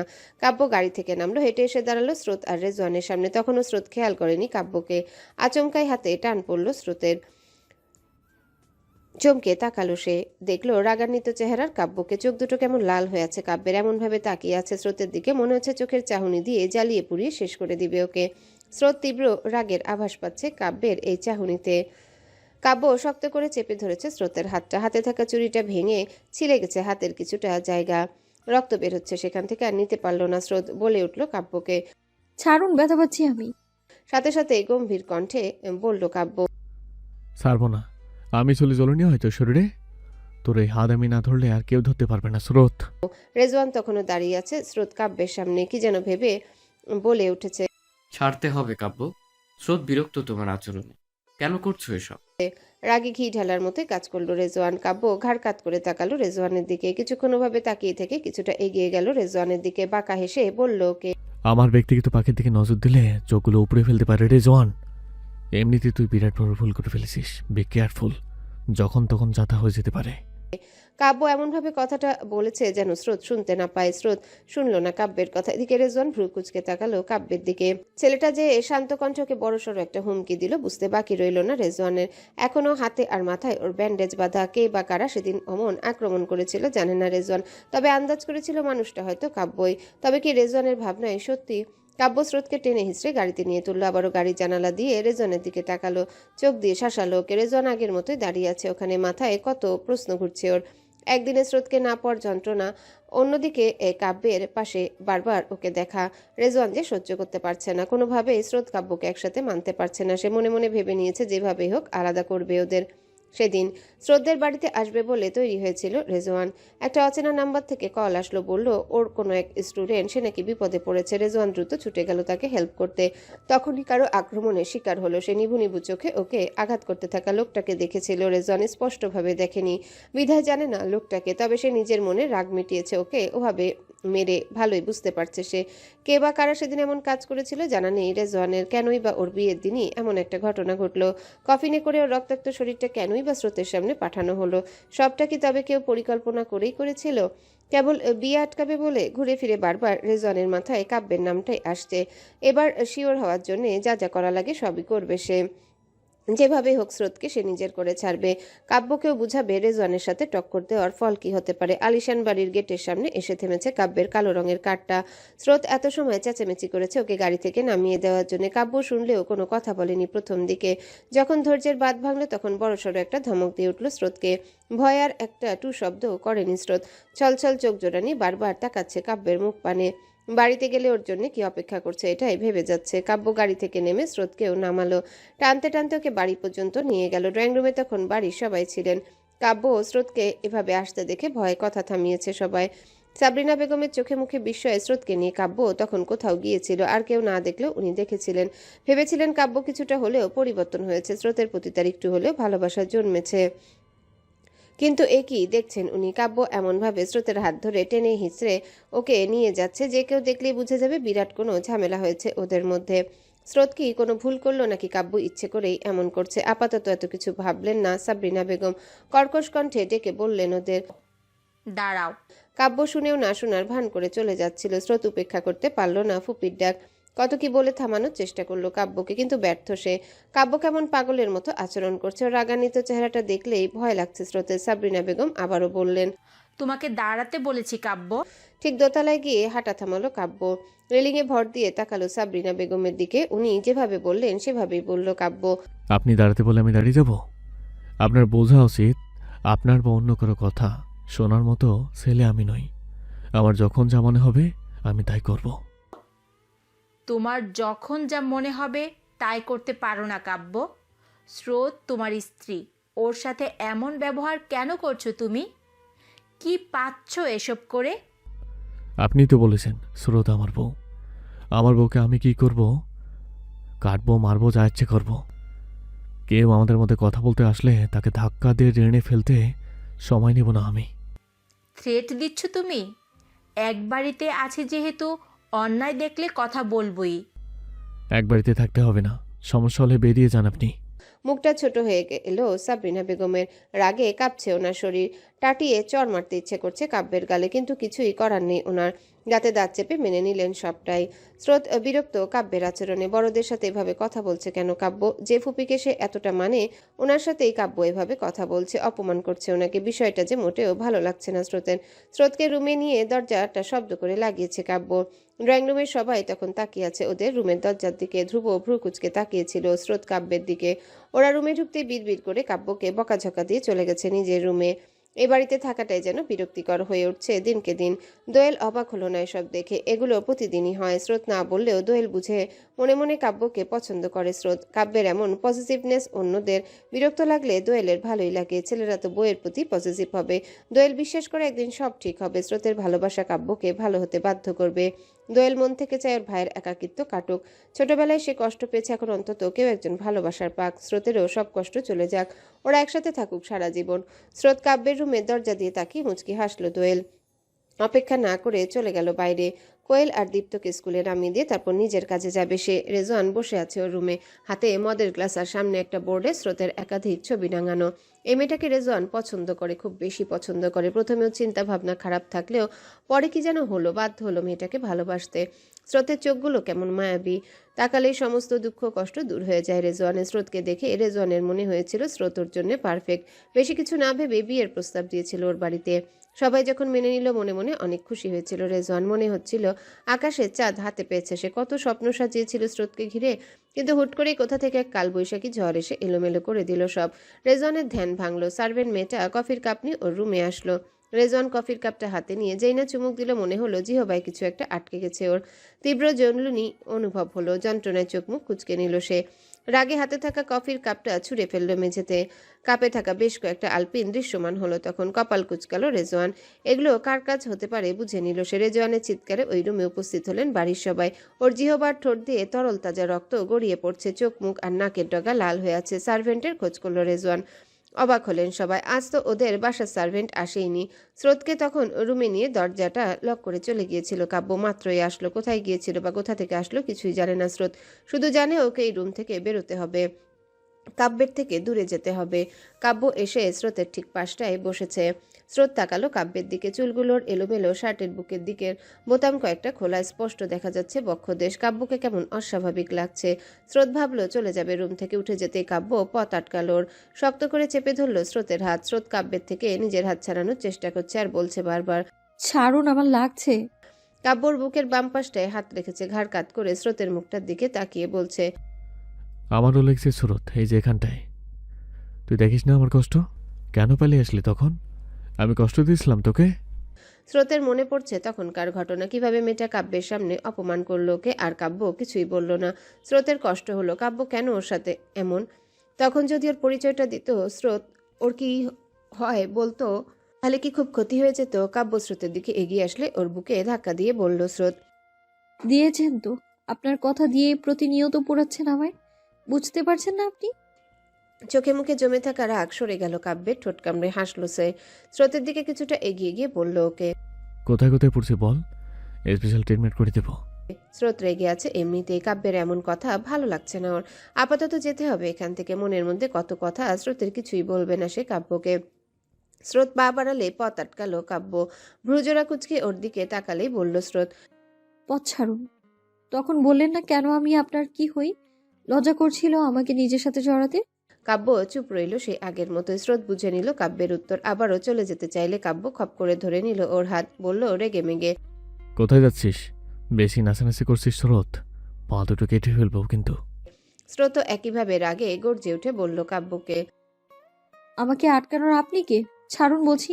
সবসময় তো পশুর মতো ব্যবহার করেন, রুম থেকে বের করে দেন, তা আজ হঠাৎ আটকাচ্ছেন যে? কি চাইছেন আপনি? হুস, গলা নামিয়ে কথা বল। আমি কে মানে? আমি ছাড়া আর কি আছে তোর? আমি তোকে মারবো, কাটবো, আমি তোকে ভালোবাসবো স্রোত। পালাতে চাইবি না আমার থেকে, জানে মেরে ফেলবো কিন্তু। কাব্যের বলার ধরনে কেঁপে উঠেছে স্রোত। ভয়ে আর আতঙ্কে চুপ করে গেছে সে। কাব্য তীক্ষ্ণ দৃষ্টিতে পর্যবেক্ষণ করছে ওকে, ঘাড় কাত করে তাকিয়ে আছে স্রোতের দিকে। আজকাল কাব্যের মুখে মুখে তর্ক করে স্রোত। যে মেয়ে আগে ওকে সামনে দেখলে ভয়ে কাঁপতো, সে আজ এভাবে চিৎকার দিয়ে কথা বলছে। স্রোত নিজের হাতটা কাব্যের থেকে ছাড়ানোর চেষ্টা করছে বারবার। কি যেন ভেবে রেগে গেল কাব্য। তখন রেজওয়ান স্রোতের হাত ধরেছিল, ওই দৃশ্যটা ভেসে উঠল চোখের সামনে। স্রোত তো দিব্যি ওর হাত ধরে উঠল, তাহলে কাব্যের থেকে নিজের হাত ছাড়ানোর চেষ্টা করছে কেন এভাবে? কথাগুলো ভাবতে তীব্র রাগে আগুনের লাভায় ন্যায় লাল হলো ওর চোখ দুটো। মুহূর্তে ফর্সা মুখটা তামাটে বর্ণ ধারণ করলো। স্রোত অতিরিক্ত বাড়াবাড়ি করছিল বিধায় বাধ্য হয়ে ওর গালে চর বসালো কাব্য। স্রোতেরও তখন প্রচণ্ড রাগ হলো। ড্রেসিং টেবিলের পাশেই ছিল ওরা। হাত দিয়ে খুঁজে একটা কাচের গ্লাস পেল স্রোত। গ্লাসটা হাতে তুললো কাব্যের মাথায় আঘাত করবে বলে। হাত উঁচিয়েও আবার ফেলে দিল গ্লাসটা। যত যাই হোক, কাব্যকে কোনোভাবে আঘাত করতে পারবে না স্রোত। কিন্তু ওকে যে ছাড়া পেতে হবে, যেতে হবে এখান থেকে। উপায় না পেয়ে কাব্যের হাতে কামড় বসিয়ে দিল স্রোত। সাথে সাথে কাব্য ছেড়ে দিল ওকে। শব্দ করে হাতটা চেপে ধরলো অন্য হাত দিয়ে। কিছুক্ষণ পর হাতের দিকে একবার তাকিয়ে আবার স্রোতের দিকে তাকিয়ে বলল কাব্য, তুই কি আগের জন্মে করতেছিলি? হ্যাঁ, ছিলাম। কথাটা বলে স্রোত যেই না পা রাখবে দরজার বাইরে, তখন কাব্য দ্রুত এসে পথ আটকালো ওর। কোলে তুলে নিল স্রোতকে, বিছানায় ছুঁড়ে ফেলে ঝুঁকলো স্রোতের দিকে। কিছু বুঝে ওঠার আগেই কামড় বসিয়ে দিল স্রোতের ঘাড়ে। চোখ মুখ কুচকে কাব্যের মাথার চুলগুলো খামচে ধরল স্রোত। ব্যথা পাওয়া জায়গায় তীব্র জ্বলনিতে চোখ বেয়ে পানি গড়িয়ে পড়ল ওর। কাব্য মুখ তুলে তাকালো স্রোতের দিকে, ঠোঁট কামড়ে হেসে বলল, এইটুকুতে এই অবস্থা? নেক্সট বার ভেবেচিন্তে কামড়াবি। আমাকে একটা দিলে তোকে 10টা খেতে হবে কিন্তু। রাগে, ঘেন্নায় আর অভিমানে স্রোত মুখ ঘুরিয়ে নিয়েছে অন্যদিকে। স্রোতের লালচে গালটায় হাত বুলিয়ে দিয়েছে কাব্য। মনে মনে অনুশোচনা হলো, কেন মারলো চটটা। কাব্য ভেবেছিল আর খারাপ ব্যবহার করবে না স্রোতের সাথে, চট থাপ্পড় মারবে না ওকে, কিন্তু স্রোতের তাড়ামিতে বাধ্য হলো সে। স্রোত নিজেকে ছাড়াতে চাইছে কাব্যের থেকে। কাব্য এদিকে দুহাতে গভীর আলিঙ্গনে জড়িয়ে ধরেছে ওকে। ঘুম পাচ্ছে কাব্যের। আবার স্রোতকেও নিজের কাছে রাখতে চাইছে সে। কিছু মুহূর্তের জন্য সব মান অভিমান সরিয়ে দিল কাব্য। মাথা রাখলো স্রোতের ছোট্ট বুকে। দুহাতে শক্ত করে জড়িয়ে ধরে চোখ বন্ধ করলো সে। স্রোত চেয়েও সরতে পারছে না। কাব্যের আচরণে সে যেমন বিরক্ত, তেমনি অবাক। কিছুক্ষণ আগের সে রাগী কাব্য ভাই, এখন আর ওর বুকে মাথা রেখে শুয়ে থাকা কাব্য ভাইয়ের মধ্যে কোনো মিল পাচ্ছে না স্রোত। সরে যাওয়ার চেষ্টা করেও যখন সে ব্যর্থ হলো, নিজেও তখন হার মানল কাব্যের জেদের কাছে। চুপটি করে শুয়ে রইল নিজেও। কাব্যের ঠোঁটের কোণে হাসি ফুটে উঠেছে স্রোতের। এত কাছাকাছি বোধহয় প্রথমবার আসলো সে। মনের মধ্যে অন্যরকম ভালো লাগা কাজ করছে কাব্যের। বেশ কিছুক্ষণ এভাবেই গেল। কাব্য জেগে থাকলেও ঘুমিয়ে পড়ল স্রোত। কাব্য যেন এই সুযোগটারই অপেক্ষায় ছিল। ঘুমন্ত স্রোতের মুখের দিকে তাকালো কাব্য। স্রোতের চোখে মুখে এসে পড়া চুলগুলো সরিয়ে দিয়ে ওর লালচে গালটায় বেশ কয়েকটা চুমু দিল। আবারও তাকালো স্রোতের স্নিগ্ধ সুন্দর মুখটার দিকে, গুনগুনিয়ে গান গাইল সে। গান থামালো কাব্য, স্রোতের মুখটার দিকে তাকিয়ে হাসছে সে। স্রোত নড়ে চড়ে উঠতেই কাব্য আবারও শক্ত করে জড়িয়ে ধরল ওকে, এমনভাবে ধরল যেন ছাড়লেই সে পালাবে। ফ্রেন্ডদের সাথে আড্ডা দিয়ে মাত্রই বাসার উদ্দেশ্যে রওনা হলো দোয়েল। কোথা থেকে একটা ছেলে এসে ওর হাতের ব্যাগটা কেড়ে নিয়ে দৌড়াতে শুরু করলো। দোয়েল থম মেরে দাঁড়িয়ে রইল ওখানে। আশেপাশে থাকা লোকগুলো ছেলেটাকে ধাওয়া করলো। কিছুক্ষণ না যেতে ওই ব্যাগ হাতে দোয়েলের সামনে এসে হাজির হলো রাহুল, মুখে তার রাজ্য জয় করা হাসি। রাহুলের হাতে নিজের ব্যাগটা দেখে অবাকের সহিত জিজ্ঞাসা করলো দোয়েল, আপনি এই ব্যাগ কোথায় পেলেন? হাইজ্যাকারের কাছ থেকে হাইজ্যাক করে নিয়ে আসলাম। বাহ, কাজের কাজ করেছেন। এই কাজের পুরস্কার হিসেবে ডেটে যাবে বলো? কিসের ডেট? Coffee date. কফি আমি খাই না। কেন পাখি? দোয়েল কিছু একটা ভেবে বলল রাহুলকে, কফি ডেটে তো সবাই যায়, চলুন আমরা 20 ডেটে যাই। বিলটা না হয় আমি দিব, আপনি আমার ভাগের 20টা খেয়ে নেবেন, রাগ করব না। হাসি মুখটা চুপসে গেল রাহুলের। দোয়েল মনে মনে হাসছে। রাহুলকে জব্দ করতে পেরে দোয়েল চলে যাচ্ছিল, ওর হাঁটার সাথে তাল মিলিয়ে হাঁটলো রাহুলও। দোয়েল ওর দিকে তাকাতেই মিষ্টি একটা হাসি উপহার দিয়ে বলল, ওকে ডান, আমরা না হয় 20 ডেটেই যাব। এমনিতেও রাহুল ইউনিক, ডেটটাও ইউনিক হলে মন্দ হবে না। রাহুলের এমন কথা শুনে দোয়েল কি বলবে বুঝলো না। ওর দিকে তাকিয়ে চোখে মুখের ভাবভঙ্গি পরিবর্তন করে বলল, মাথা মোটা লোক। কথাটা বলেই চলে গেল দোয়েল। গাড়ি নিয়ে ড্রাইভার অপেক্ষা করছিল ওর জন্য। কিছু দূরে গিয়ে গাড়িতে উঠলো সে, আবারও তাকালো রাহুলের দিকে। মনে মনে হাসলো দোয়েল, ভাবলো সে, এই ছেলেটা তো ভালো কেন? সব ভালো যে সবার জন্য নয়। রাহুল ভালো হলেও ওর ভালোবাসা গ্রহণ করার যোগ্যতাও যে দোয়েলের নেই। রাতের অন্ধকার কেটে গিয়ে ভোরের আলো ফুটেছে চারিদিকে। সূচনা হয়েছে নতুন সকালের। উপর হয়ে বিছানায় শুয়ে আছে কাব্য, স্রোত নিয়ে ওর পাশে। রাতে একবার ওয়াশরুমে গিয়েছিল কাব্য, ফিরে এসে পুরো রুমের কোথাও স্রোতকে পেল না সে। বারবার মনে হচ্ছিল কাব্যের নীলাম্বরী পালিয়েছে তার থেকে। পাগলের মতো পুরো বাড়ি খুঁজল সে। স্রোতের রুমে যেতে দেখলো স্রোত ঘুমিয়ে আছে নিজের বিছানায়। শান্ত হলো কাব্য, বড় করে শ্বাস নিল সে। গিয়ে বসলো স্রোতের কাছে। ওর মাথায় হাত বুলিয়ে দিয়ে আলতো করে কপালে ঠোঁট ছোঁয়ালো কাব্য। বলল বিড়বিড় করে, বারবার এভাবে দূরত্ব বাড়াচ্ছ কেন নীলাম্বরী? তোমার দূরত্ব যে কাব্যকে বড্ড প্যারা দেয়। স্রোত নড়ে চড়ে উঠল। কাব্য সরে গেল স্রোতের থেকে কিছু দূরে। ঘুম ভাঙাতে চাইল না ওর। বেরিয়ে গেল স্রোতের রুম থেকে। কানের কাছে থাকা ফোনটার রিংটোন বেজে উঠতেই হকচকে উঠল কাব্য। অপরিচিত নাম্বার, তা ইগনোর করলো। যখনই চোখের পাতা বন্ধ করছে আবারও কল আসলো কাব্যের ফোনে। বিরক্তিতে চোখ মুখ কুচকাল কাব্য।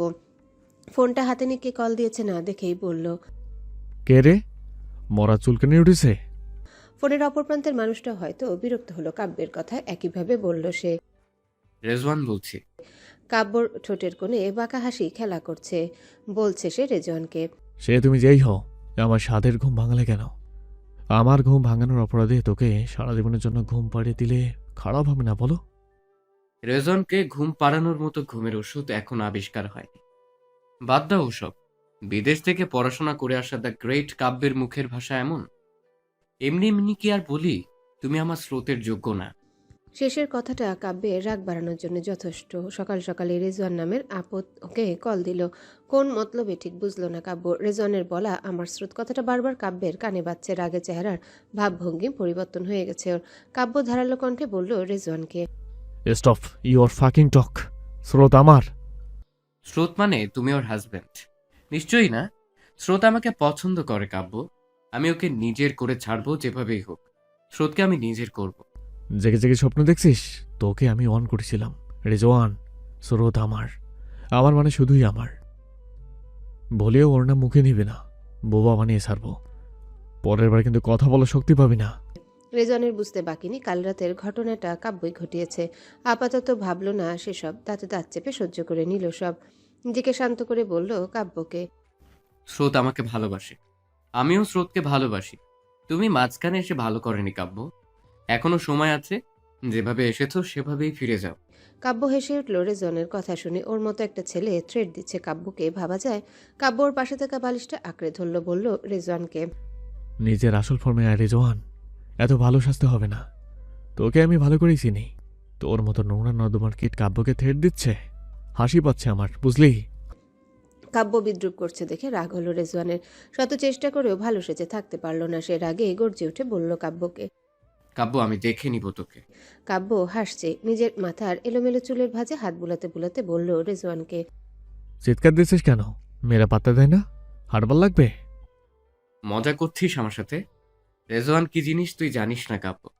জানি জানি, বাংলা সিনেমার পাতি মাস্তান তুই। নেক্সট বার আমার ফোনে কল দেওয়ার সাহস দেখাবি না। কাব্য কলটা কেটে দিল। রাগ হচ্ছে রেজওয়ানের। ওর রুমে থাকা জিনিসপত্রগুলো ভাঙচুর করে বলে যাচ্ছে বারবার, I kill you Aranya Kavya, I kill you. রেজওয়ানের চিৎকার চেঁচামেচি শুনে ওর বোন দৌড়ে এসেছে কি হয়েছে দেখতে। যদিও ভাই বোনের মধ্যে সম্পর্ক তেমন ভালো না। শেষ কবে দুজনের কথা হয়েছিল এও জানা নেই রেজওয়ানের বোন ইথিকার। ইথিকা ভাইয়ের রুমের দরজার সামনে এসে দাঁড়াতে ওর পায়ের কাছে এসে পড়ল একটা ভাঙা গ্লাস। ইথিকা পিছিয়ে গেল, রাগত স্বরে বলল রেজওয়ানকে। পাগল হয়েছো তুমি? এসব কি? রেজওয়ান একবার ইথিকার দিকে তাকালো, ভ্রু কুচকে বলল, হ্যাঁ আমি পাগল, জানিস না তুই? কেন এসেছিস সেখানে? লিভ নাও। ইথিকা বিরক্ত রেজওয়ানের আচরণে। রাম্মু এসে তখন পাশে দাঁড়িয়েছিলেন, বারবার ইথিকাকে বলছেন নিজের রুমে যেতে। ইথিকা চলেই যাচ্ছিল, যাওয়ার আগে রেজওয়ানের দিকে একবার তাকিয়ে বলল রাম্মুকে, এই পাগলটাকে এখনো এ বাড়িতে রেখেছো আম্মু? পাগলা গারুর তো বেশি দূরে না, এটাকে পাঠাতে পারলে না এতদিন ধরে? আরেকটা অঘটন ঘটার অপেক্ষা করছো? মেয়ের কথার উত্তরে চোখ মুখ কঠিন করে বললেন নাফিসা বেগম। ইথিকা, ও তোমার ভাই, কিভাবে কথা বলছো তুমি? কিসের ভাই? ওর মতো জানোয়ার আমার ভাই হতে পারে না। আগের বার আব্বুকে মেরেছিল, পরের বার তোমাকে মারবে বলে রাখলাম। সময় থাকতে সাবধান হও।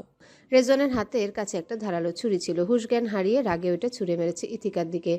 ইথিকা খেয়াল করেনি বিষয়টা, চলে গেছে সে। নাফিসা বেগম যখনই বুঝলেন বিষয়টা, সরে গেলেন তিনি। ইট পাথরের তৈরি দেয়ালের সাথে বাড়ি খেয়ে ছুরিটা পড়ে গেল মেঝেতে। আরেকটুর জন্য ছুরিটা ওনার বুকে লাগতো। ভয় আর আতঙ্কে মুখটা কালো হয়ে গেছে নাফিসা বেগমের। বুক ধুকপুক করছে ওনার। একমাত্র ছেলে, তাই কখনোই কিছুই বলেন না রেজওয়ানকে। যখন যা চায় তাই এনে দেন ওকে। স্রোতকে ওনার পছন্দ না, তবুও বিয়ের প্রস্তাব নিয়ে নিজে গিয়েছিলেন ও বাড়িতে শুধু ছেলের কথা ভেবে। ছেলেটা ওনার উগ্র মেজাজের, কিছু না পেলে মাথায় খুন চড়ে বসে ওর। ভয় হচ্ছে নাফিসা বেগমের। ইথিকাও বাড়িতে এসেছে, আবার না কোনো অঘটন ঘটে। খাবারের প্লেট হাতে স্রোত এসেছে কাব্যের রুমে। খাবার নিয়ে আসা তো বাহানা। ও এসেছে নিজের পায়ের নুপুর খুঁজতে। সকাল থেকে এক পায়ের নুপুর খুঁজে পাচ্ছে না সে। শেষবার তো কাব্যের রুমেই ছিল, তাই ভাবলো চুপি চুপি খুঁজবে এসে। কাব্য এমনভাবে শুয়ে আছে দেখে বোঝার উপায় নেই সজাগ আছে না ঘুমিয়ে গেছে। ওর কোনো কথাও কানে আসছে না স্রোতের। ভাবলো এখনো ঘুমিয়ে আছে কাব্য। এই ভেবে চুপি চুপি কাব্যের রুমে ঢুকলো সে। কিছুক্ষণ পরেই কাব্যের নাড়াচাড়া দেখে যেই না বুঝলো জেগে আছে, পালাতে চাইলো স্রোত। কাব্য স্রোতের উপস্থিতি টের পেয়ে ঘুরে তাকিয়েছে। স্রোত আর ওর দূরত্ব খুব বেশি নয়। কাব্য স্রোতের হাত ধরে টান দিল। টাল সামলাতে না পেরে স্রোত ওর উপরই এসে পড়ল তখন। স্রোতের ভেজা চুলগুলো কাব্যের মুখে এসে পড়েছে। চোখ মুখ কুচকে বন্ধ করে নিয়েছে কাব্য। স্রোত কাব্যের মুখের উপর থেকে নিজের চুলগুলো সরালো। দৃশ্যমান হলো কাব্যের ফর্সা সুন্দর মুখটা। ফর্সা গালে খোঁচা খোঁচা দাড়ি কাব্যের সৌন্দর্য যেন আরও বাড়িয়ে তুলেছে। স্রোত হা করে তাকিয়ে আছে কাব্যের মুখ পানে।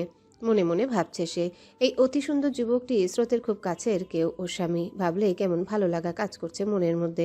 ঠোঁটের কোণে হাসি ফুটে উঠল স্রোতের। পরক্ষণে আবার সেদিনের ঘটনা ভেবে মিলিয়ে গেল মুখের হাসি। উঠে যেতে চাইল সে। কাব্য দুহাতে শক্ত করে আঁকড়ে ধরল স্রোতকে, যেন পালাতে না পেরে। স্রোতের ভীতু ভীতু চাহনি দেখে কাব্য ঠোঁট কামড়ে হেসে বলল ওকে, সাত সকালে গোসল করলি যে? এত তাড়াহুড়ো করে গোসল করার মতো কিছু করিনি তো আমি। স্রোত অবুজের মতো তাকিয়ে রইল কাব্যের মুখ পানে। বলল সে, মানে কি করবেন আপনি?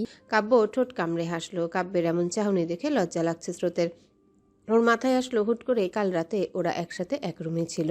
কাব্যর কথার মানে বুঝে নিল স্রোত। লজ্জায় মুখ সরিয়ে নিল অন্যদিকে। কাব্যের বুকে আলতো করে ধাক্কা দিয়ে বলল সে, ছি, নির্লজ্জ খরগোশ। কাব্য হাসছে ও নীলাম্বরীর লাজে রাঙা মুখ দেখে বিড়বিড় করে বলছে সে, আমি তো নির্লজ্জ। তুই একবার পটে যা, তারপর প্রতিদিন 3-4 করে বাসর করব। স্রোতের কানে গেল না কাব্যের কথা। নিজেকে কাব্যের থেকে ছাড়ানোর চেষ্টা করছে সে। স্রোতের থেকে নজর সরালো কাব্য। দুষ্টু বুদ্ধি এলো ওর মাথায়। বালিশের কাছ থেকে ফোনটা নিয়ে মেসেজ পাঠালো রেজওয়ানের নাম্বারে। আমি আর স্রোত একই রুমে এক বেডে আছি। এরপর কি হবে বুঝছিস তো? তোর জীবনে এমন দিন আসবে কিনা সন্দেহ আছে। আমাদের এই স্পেশাল মুভমেন্টের সাক্ষী থাক রেজওয়ান, সুযোগ করে দিলাম। রেজওয়ানের সাথে সাথে সিন করলো মেসেজটা। কল দিল কাব্যের নাম্বারে। কাব্য দেরি না করে কলটা রিসিভ করলো। ফোনটা রেখে দিয়েছে বালিশের উপরে। রেজওয়ান ওদিকে চিৎকার চেঁচামেচি করে যাচ্ছে। রাগে মাথা ফেটে পড়ছে, তবুও কল কাটেনি। কাব্য শুনেও না শোনার ভান করে আছে, হাসি পাচ্ছে রেজওয়ানের অবস্থা দেখে। ওর রিয়াকশন দেখে কাব্যের এটাই মনে হচ্ছে শ্রোতার কাব্য একসাথে আছে। কথাটা শুনে গলা কাটা মুরগির মতো ছটফট করছে রেজওয়ান। কাব্য আষ্টে পৃষ্ঠে জড়িয়ে ধরেছে স্রোতকে, অপলক দৃষ্টিতে তাকিয়ে আছে ওর নীলাম্বরী নীল চোখ দুটোর দিকে। স্রোত নিজেকে ছাড়ানোর চেষ্টা করছে কাব্যর থেকে। কাব্য এ দেখে রেগে গেছে, স্রোতের মাথার পেছনে হাত দিয়ে কাছে নিয়ে এসেছে ওকে। কাব্য আর স্রোতের ঠোঁট দোয়া দূরত্ব ইঞ্চি দুয়েক হবে। এই সামান্য দূরত্ব ঘুচিয়ে দিতে সময় নিল না কাব্য। স্রোত কিছু বুঝে ওঠার আগেই ওর কাপা কাপা ঠোঁট জোড়া আঁকড়ে ধরল সে। স্রোতের চোখ দুটো বড় হয়ে এলো। কাব্যের হঠাৎ স্পর্শে কম্পন ধরে গেল ওর পুরো শরীরে। এই প্রথম কেউ স্রোতকে এত গভীর ভাবে স্পর্শ করলো। এই প্রথম কেউ স্রোতের এত কাছাকাছি আসলো। ওর নিঃশ্বাস নিতেও কষ্ট হচ্ছে যেন। কাব্যের স্পর্শে একদিকে যেমন বিরক্ত লাগছে, অন্যদিকে তেমন মনের অজান্তেই ভালো লাগা কাজ করছে। স্রোতের জামার ফিতে একটানে খুলে দিয়েছে কাব্য।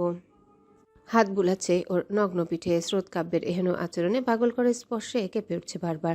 খামচে ধরেছে কাব্যের পেশিবহুল বাহু। এভাবে পার হলো মিনিট কয়েক। স্রোত ধাক্কা দিয়ে কাব্যকে সরানোর চেষ্টা করেও পারছে না, বারবার ব্যর্থ হচ্ছে সে।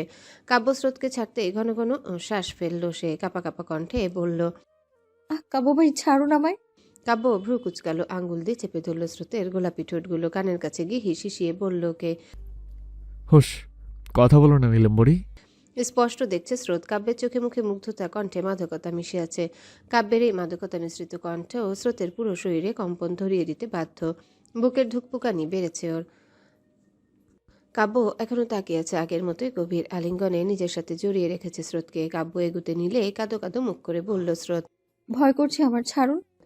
কাব্যের হুঁশ ফিরল নীলাম্বরীর ছলছল চোখ জোড়া দেখে। হাতের বাঁধন আলগা করল মুহূর্তে। সুযোগ পেতেই স্রোত দৌড়ে পালালো কাব্যের রুম থেকে। কাব্যর যাওয়ার পানে তাকিয়ে ঠোঁট কামড়ে হাসছে আর বলছে, কন্ট্রোল কাব্য, বইটা তো ছোট, নিতে পারবে না এত কিছু।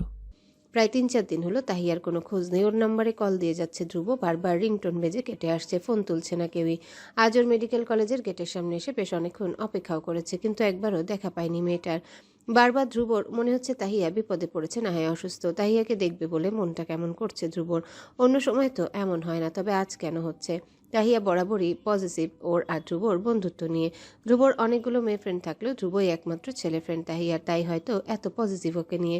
ধ্রুব আজ তাহিয়ার বাড়ি যাবে বলে ঠিক করলো। সময়টা তখন সন্ধ্যা। আস্তে আস্তে চারিদিকে অন্ধকার নেমে আসছে। ধ্রুব একটা ফুলের দোকানে গিয়ে তাহিয়ার পছন্দের বেশ কয়েকটা লাল গোলাপ আর চকলেট নিল। বাইক স্টার্ট দিয়ে যাত্রা শুরু করলো তাহিয়াদের বাড়ি যাওয়ার উদ্দেশ্যে। তাহিয়াদের বাড়ির রাস্তাটা শুনশান, নিরিবিলি শহর থেকে বেশ অনেকটা দূরে। মানুষের যাতায়াত কম ওদের গ্রামে। কাউকে মেরে ফেলে রাখলে অন্যরা খুঁজে পাবে না। ধ্রুবর বরাবরই ভয় করে ভুতুরে গ্রামে আসতে। প্রথমবার কেউ এদিকে আসলে ওর মতোই ভয় পাবে। ধ্রুবর বাইকটা রাস্তায় দাঁড় করিয়ে রেখে এসেছে, বাকি রাস্তাটা হেঁটেই যেতে হবে। তাহিয়াদের বাড়ির আশেপাশে আরও 2-1টা বাড়ি আছে, তবে আজ মানুষদের আনাগোনা নেই বাড়িগুলোতে। আজ কেমন নিস্তব্ধতা বিরাজ করছে চারিপাশে। ধ্রুব দাঁড়িয়ে আছে দরজার সামনে। বেশ কয়েকবার ডাকলো সে, সারা শব্দ না পেয়ে যখনই দরজায় ধাক্কা দিল, দেখলো দরজাটা খোলাই আছে। ভেতরে ঢুকলো ধ্রুব। কিছু দূর যেতেই মেঝেতে পড়ে থাকা রক্ত চোখে পড়ল ওর। ভেতরটা কেঁপে উঠল ধ্রুবর। এই সময় তো তাহিয়ার আব্বু গ্রামের ক্লিনিকে থাকেন, ও নিশ্চয়ই বাড়িতে একা। কোনো ক্ষতি হলো না তো? ধ্রুবের হাতে থাকা ফুল আর চকলেটগুলো মেঝেতে পড়ে গেল। চিন্তিত কণ্ঠে ডেকে উঠল তাহিয়াকে, তানু কোথায় তুই? সারা দে আমাকে। একবার, দুইবার, তিনবার করে বেশ কয়েকবার ধ্রুব ডাকলো তাহিয়াকে। প্রতিবারই কোনো সারা শব্দ আসলো না। চিন্তায় কপালে ভাঁজ পড়ল ধ্রুবের। মনটা যে কচকচ করছে। বারবার মনে হচ্ছে তাহিয়ার কোনো বিপদ হয়েছে। তাহিয়ার রুমের দরজা ঠেলে ভেতরে ঢুকতে রুমের এক কোণে বসে থাকা তাহিয়াকে দেখলো ধ্রুব। ওর গায়ের ওড়না পড়ে আছে মেঝেতে, জামার হাতাটাও ছিঁড়ে আছে, মাথার লম্বা চুলগুলো সব এলোমেলো হয়ে আছে। মুখের দিকে তাকানো যাচ্ছে না। মেয়েটার চোখ মুখ ফুলে আছে, দেখলেই বোঝা যাচ্ছে কোনো কারণে প্রচণ্ড ভয় পেয়েছে সে। ধ্রুব ওড়নাটা হাতে তুলে তাহিয়াকে পরিয়ে দিল। উদ্বিগ্ন কণ্ঠে বলল বারবার, কি হয়েছে তানু? ভয় পেয়েছিস তুই? কি হয়েছে আমাকে বল। তাহিয়া চুপ করে আছে, ভয়ে হাত পা কাঁপছে ওর। বাবার পরে সবার থেকে বেশি বিশ্বাস ভরসা তাহিয়া যাকে করে, যাকে সে সবচেয়ে বেশি ভালোবাসে, সে হলো ধ্রুব। কিন্তু এই ধ্রুবই যে তাহিয়ার সামনে বসে আছে, ওর খেয়ালই নেই সেদিকে। ধ্রুব তাহিয়ার হাত দুটো ধরলো। কিছুক্ষণ ওর ভয়ার্ত মুখটার দিকে তাকিয়ে প্রশ্ন করলো, তানু তুই ঠিক আছিস? কি হয়েছে আমাকে বল। এত সময় তাহিয়ার কানে গেল ধ্রুবর গলার আওয়াজ। মুখ তুলে তাকালো সে। ধ্রুব উঠে যাচ্ছিল ওর জন্য পানি আনবে বলে তাহিয়া শক্ত করে চেপে ধরেছে ওর হাতটা। ধ্রুব তাকাতেই জাপটে ধরেছে ওকে। ধ্রুব তাহিয়ার মাথায় হাত বুলিয়ে দিল, শান্ত হতে বলল ওকে। এত সময় জড়বস্তুর মতো বসেছিল তাহিয়া। ধ্রুবকে দেখে দেহে প্রাণ ফিরল তার। ভয় আর আতঙ্কে ডুকরে কেঁদে উঠল ওর বুকে মাথা রেখে। কাব্য পায়ে ব্যথা পেয়েছে। কিছুক্ষণ আগে বাইক নিয়ে বেরিয়েছিল, তখনই অসাবধানতায় বাইকটা পড়ে গেছে মাঝ রাস্তায়। পায়ে হাতে আর মাথায় প্রচন্ড ব্যথা পেয়েছে কাব্য। রাহুল লিয়ার স্নিগ্ধ ফলো করছিল ওকে। বিষয়টা দেখা মাত্রই ছুটে এসেছে ওরা। কাব্যকে হসপিটালে নিয়ে গেছে। বারবার না করার পরেও কাব্যকে ধরে ধরে রুম পর্যন্ত নিয়ে যেতে চেয়েছিল রাহুলরা। ও একটা বড়সড় ধমক দিয়ে বলে উঠেছে, আমি কি কানা লোলা? এমন করছিস কেন? রাহুল কিছু সময় তাকালো কাব্যের দিকে, পরে আবারও চোখ মুখ কুঁচকে বলল, মরার মুখ থেকে ফিরে এসেছে, তেজে চায়নি ছেলের। লিয়া আর স্নিগ্ধ মনে মনে একই কথাই ভাবছে। মাথায় আর পায়ে ব্যান্ডেজ কাব্যের, হাঁটতে পারছে না ঠিকমতো, তবুও ছেলের কি ভাব।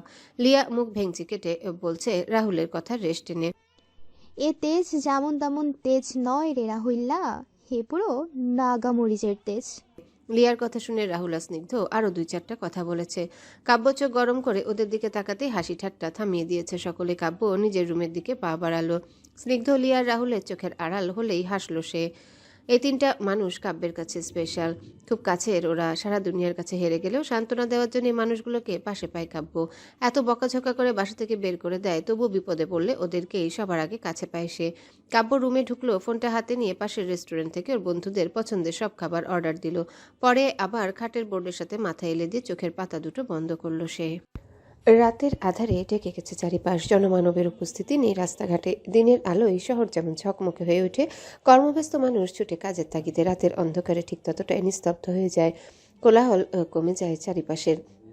তাহিয়া মেয়েটা ট্রমার মধ্যে আছে। কি হয়েছে ভালো করে বলতেও পারছে না ধ্রুবকে, কিন্তু মনের মধ্যে আগের মতো ভয় কাজ করছে না ওর। ধ্রুবকে পেয়ে একটু হলেও সাহস পেয়েছে সে। ধ্রুব তাহিয়ার মাথায় হাত বুলিয়ে দিচ্ছে, আদুরে গলায় বলছে ওকে, তানু কি হয়েছে আমাকে খুলে বল। ভয় নেই, আমি আছি তো। তাহিয়া কান্না করছে আর বলছে, আমার ভয় করছে ধ্রুব। ধ্রুব শক্ত করে জড়িয়ে ধরল তাহিয়াকে। এক হাত ওর পিঠে রেখে অন্য হাত দিয়ে মাথার এলোমেলো চুলগুলো ঠিক করে দিল। বলল মিষ্টি হেসে, কিসের ভয়? আমি থাকতে তোর কিছুই হবে না। পুরো দুনিয়া তোকে ভুল বুঝলেও আমি বুঝবো না তানু। তুই বল আমাকে কি হয়েছে। তাহিয়া মাথা তুলে তাকালো ধ্রুবের মুখটার দিকে। ধ্রুব ছেলেটা দেখতে মাশাআল্লাহ। তাহিয়ার কল্পপুরুষ, যেমন ধ্রুব ঠিক তেমনই। এই ছেলেটাকে তাহিয়া ভালোবাসে, সবার থেকে বেশি ভালোবাসে। তাই দ্বিধাবোধ করলো না ধ্রুবকে কিছু বলতে। তাহিয়ার আব্বু প্রতিদিন এই সময়টাতে গ্রামের হাসপাতালে থাকেন। আসতে রাত হয় ওনার। বাসায় অবশ্য এক ভদ্রমহিলা থাকেন, তিনি সেই ছোটবেলা থেকে দেখাশোনা করেছেন তাহিয়ার আম্মু না থাকার কষ্ট ওই ভদ্রমহিলাকে পেয়ে ভুলে গেছে। তবে আজ তিনি আসেননি, কোনো কারণে হয়তো আসতে পারেননি। বাইরের আবহাওয়া দেখে মনে হচ্ছিল বৃষ্টি আসতে পারে। তাহিয়া একটা পলিথিন নিয়ে বাবার বাইকটা ঢেকে আসতে গিয়েছিল। তখনই কোথা থেকে 3-4 জন ছেলে এসে ঘিরে ধরল ওকে। সবগুলোকে দেখে মনে হচ্ছিল মদ খেয়ে মাতাল হয়ে এসেছে এক একজন। ওদের মধ্যে থাকা এক ছেলে গায়ে হাত দিতে যাচ্ছিল তাহিয়া রাগে আর ঘেন্নায় কোনো কিছু না ভেবে চর বসিয়ে দিয়েছে ছেলেটার গালে। সাথে সাথেই ছেলেটা আক্রমণ করলো ওকে, বাঘের মতো থাবা বসালো ওর শরীরে। আশেপাশের বাড়িগুলোতে তখন একটা মানুষের উপস্থিতি নেই। মহিলারা নিজেদের ঘরোয়া কাজে ব্যস্ত আর পুরুষগুলো বাইরে। ভয়ে আতঙ্কে চিৎকার করলো তাহিয়া। কারো কানে গেল না ওর গলার স্বর। নিজেকে বাঁচিয়ে ছেলেগুলোর থেকে পালিয়ে যেই না রুমে ঢুকবে, ওরাও তখন ওর পিছু নিল। তাহিয়ার মনে হচ্ছিল সে বিপদের অথই জলে। এক্ষুনি বুঝি সতীত্ব হারাবে নিজেকে বাঁচানোর জন্য প্রাণপণে চেষ্টা করলো। তাহিয়া গলা ফাটিয়ে চিৎকার দিল, কিন্তু ওই সময়টাতে চেনা পরিচিত কেউই ছিল না আশেপাশে। ছেলেগুলোর খারাপ দৃষ্টি ছিল ওর উপরে। এক একজনের এক এক কথা শুনে ঘেন্না লাগছিল তাহিয়ার। নিজের সম্মান বাঁচাতে ভেবেছিল সে নিজেকেই মেরে ফেলবে। ওদের মধ্যে থাকা যে লোকটাকে তাহিয়া চর মেরেছিল, সে একটু একটু করে এগিয়ে আসলো ওর দিকে। পেছুতে তাহিয়ার পিঠ গিয়ে ঠেকলো ড্রেসিং টেবিলের সাথে। হাত দিয়ে খুঁজে একটা কাচের গ্লাস পেল সে। সজোরে আঘাত করলো ছেলেটার মাথায়। সাথে সাথে লোকটার মাথা ফেটে রক্ত গড়িয়ে পড়লো। রাগে গর্জে বলে উঠল ছেলেটা, শালে, তুই আমাকে তেজ দেখাচ্ছিস, আমার গায়ে হাত তুলেছিস, তোকে যে শাস্তি পেতে হবে। তাহিয়া কাঁপছে, ভয়ে কাঁপা কাঁপা কণ্ঠে বলছে লোকটা। এগোবেন না আমার দিকে। মুহূর্তে লোকটা ঠোঁটের কোণে পৈশাচিক হাসি ফুটে উঠল। একটু একটু করে তাহিয়ার দিকে এগোতে লাগলো। সে একটানে খুলে নিল ওর গলায় জড়ানো ওড়নাটা। 2 হাত দিয়ে নিজের বুক ঢেকে নিল তাহিয়া। লোকটার গায়ে হাত দিতে নিলে তাহিয়া চিৎকার দিয়ে উঠল। মুহূর্তেই চোখ মুখ কুচকে বন্ধ করে নিল সে। কিছুক্ষণ না যেতেই কোনো কিছুর বিকট শব্দ আসলো তাহিয়ার কানে। সাথে আসলো ওর সামনে দাঁড়িয়ে থাকা লোকটার আর্তনাদ। মাথা তুলে তাকাতেই দেখলো ওদের দরজার সামনে কয়েকজন পুলিশ অফিসার দাঁড়িয়ে। কিছুক্ষণ আগে তাহিয়ার দিকে এগোচ্ছিল যে লোকটা, তার হাতে গুলি লেগেছে। অন্য হাত দিয়ে ওই হাতটা চেপে ধরেছে সে। পাশে 2-3টা ছেলেও ভয় পেয়েছে। পুলিশ অফিসাররা মিলে সবগুলোকে টেনে হিঁচড়ে নিয়ে গেল ওনাদের সাথে। তাহিয়াকে মহিলা কনস্টেবলগুলো শান্ত হতে বলল। ভালোভাবে ওকে পর্যবেক্ষণ করে বুঝলো ওনারা ঠিক টাইমে এসেছেন, তাহিয়ার কোনো ক্ষতি হয়নি। তবে প্রচণ্ড ভয় পেয়েছে সে, কথা বলাই যেন ভুলে গেছে। মহিলা পুলিশগুলো চলে যাচ্ছিলেন, যাওয়ার আগে জানালেন তাহিয়াকে ওরা জেল কাটা আসামি। কোর্টে নিয়ে যাওয়ার সময় মাঝ রাস্তা থেকে পালিয়েছিল, তারপর থেকে ওদেরকে খুঁজে চলেছে পুলিশ অফিসাররা। শেষমেশ এখানে এসে পেলেন। তাহিয়াকে তাদের সাথে নিয়ে যেতে চাইলেও গেল না সে। আল্লাহর রহমতে বেঁচে গেছে ঠিকই, কিন্তু মনের মধ্যে ভয় রয়ে গেছে তার। এক পা নাড়ানোরও সাহস পাচ্ছে না সে। তাহিয়ার আব্বু আব্দুর রহমান সাহেব দাঁড়িয়েছিলেন দরজার সামনে। ওনার সাথে গৃহকর্মী এক ছেলে ছিল। সবটা শুনলেন দুজনাই। মেয়ের কান্নারত কণ্ঠ শুনে ভরকে গিয়েছিলেন আব্দুর রহমান। ধ্রুবকে তিনি চেনেন। ধ্রুব যে তাহিয়ার কোনো ক্ষতি করবে না এও জানেন। ফিরে যেতে চেয়েও মেয়ের কথা কানে আসায় থেমে গেলেন। তখন না চাইতেও শুনে নিলেন তাহিয়ার সব কথা। চিন্তায় আর অস্থিরতায় হঠাৎই বুকের ব্যথাটা বাড়ল। ওনার বুকে হাত দিয়ে বসে পড়লেন মেঝেতে। পাশে দাঁড়িয়ে থাকা ছেলেটা ডেকে উঠল তাহিয়াকে। তানু আপা, তাড়াতাড়ি আসেন, চাচার বুকের ব্যথা বাড়ছে। পরিচিত কণ্ঠস্বর শুনে দ্রুত দরজার দিকে তাকালো তাহিয়া। দেখল নিজের বাবাকে। বুকের ভেতরটা কেঁপে উঠল। এই পৃথিবীতে যে তাহিয়ার বাবা ছাড়া আর কেউ নেই। ওনার কিছু হলে মরেই যাবে সে। তাহিয়া দ্রুত ছুটে গেল বাবার কাছে। কান্নারত কণ্ঠেই বলল সে, আব্বু তোমার কিছুই হবে না, আমি এক্ষুনি তোমাকে হসপিটালে নিয়ে যাব। মেয়েকে শান্ত করতে আব্দুর রহমান মলিন হাসলেন। কাপা কাপা হাতটা দিয়ে মেয়ের মাথায় স্পর্শ করে বললেন, আমাকে ক্ষমা করো মামনি, আমি এই সময় বাড়িতে থাকলে এত কিছু হতো না। ধ্রুবর চোখে মুখে চিন্তার ভিড় জমিয়েছে। তাহিয়াকে সরিয়ে দিয়ে ওর আব্বুকে ধরাধরি করে বিছানায় তুলল। আশ্বাস দিয়ে বলল, চিন্তায় কিছুই হয়নি আঙ্কেল, তানু ঠিক আছে, আপনি একটু ধৈর্য ধরুন, আমি ডাক্তার ডেকে আনছি। ধ্রুব চলে যেতে চাইল, থেমে গেল তাহিয়ার আব্বুর কথা শুনে। অনেক কিছু হয়েছে বাবা, ও তো মেয়ে, মেয়েদের গায়ে একবার কলঙ্ক লাগলে কি হয় জানো না তুমি? ওকে আমি বিয়ে দিব কিভাবে? আমার মেয়েটার গায়ে যে কলঙ্ক লেগেছে। তাহিয়া কাঁদছে বাবার পাশে দাঁড়িয়ে। আশেপাশের বাড়িগুলো থেকে কয়েকজন ভদ্র মহিলা এসেছেন। এর মধ্যে পুলিশ যখন বাড়ি থেকে বেরিয়ে গেল তখনই বাইরের লোকজন জানাজানি হয়ে গেছে এখানে কি ঘটেছে। তাহিয়ার আব্বুকে দেখার নাম করে অনেকে এসেছেন, শুরু করেছেন কানাঘুষা। ধ্রুব শুনছে সবটাই। এক একজন এক এক কথায় বিরক্ত সে। মানুষগুলো এমন কেন? বিপদের সময় এসে সাহায্য করে না, আর বিপদ কাটিয়ে উঠলে বদনাম শুরু করে। মানুষ জাতি ভীষণ খারাপ। ধ্রুব দীর্ঘশ্বাস ছাড়ল। কি যেন ভেবে তাহিয়ার আব্বুর হাতটা ধরল। চোখের ইশারায় ওনাকে শান্ত হতে বলল। সবার মুখ বন্ধ করতে পরক্ষণে আবারও বলে উঠল, তানুর বিয়ে হবে আঙ্কেল, আমি বিয়ে করব ওকে। হ্যালো বন্ধুরা, পরবর্তী পার্ট খুব তাড়াতাড়ি আসবে, তো সবাই অপেক্ষায় থাকো। আর চ্যানেলটি যারা এখনো সাবস্ক্রাইব করোনি তারা পরবর্তী পার্ট দেখার জন্য চ্যানেলটি সাবস্ক্রাইব করে রেখো। ধন্যবাদ সবাইকে, আমাদের সাথেই থেকো।